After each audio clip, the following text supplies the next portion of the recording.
Pathian fakle choi moinan katan vanani ti la kan sange.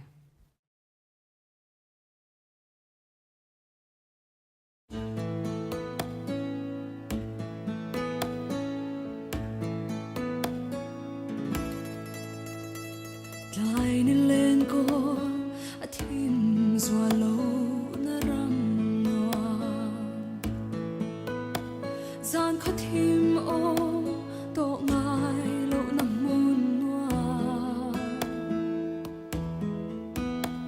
lung ngai chum pui zin to lo na kho pui noa o chu ngai chu katan van alone eng ang tak ni ang mo kan khen ve hun chua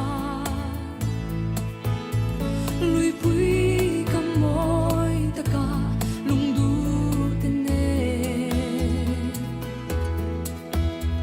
kan in to gang chan dam tu choi moi tu chu ngay chu katan van ani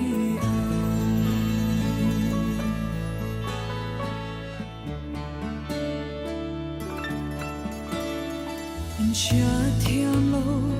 na om to lo na mun noa lung ro lo na ta zalen na mun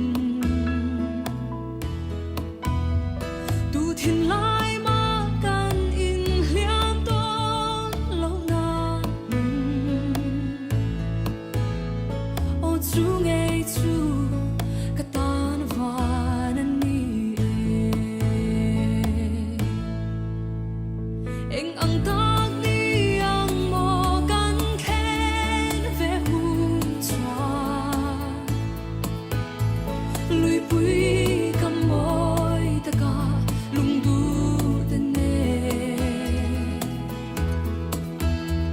kan in to kang chan dam tu choi moi tu ri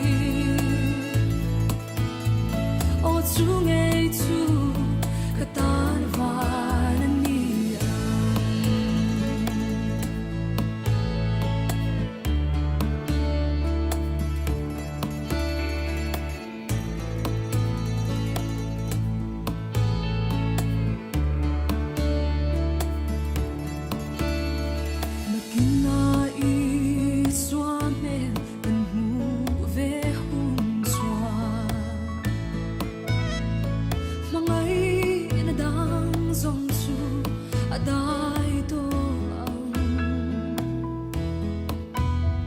lalber choi moi hunna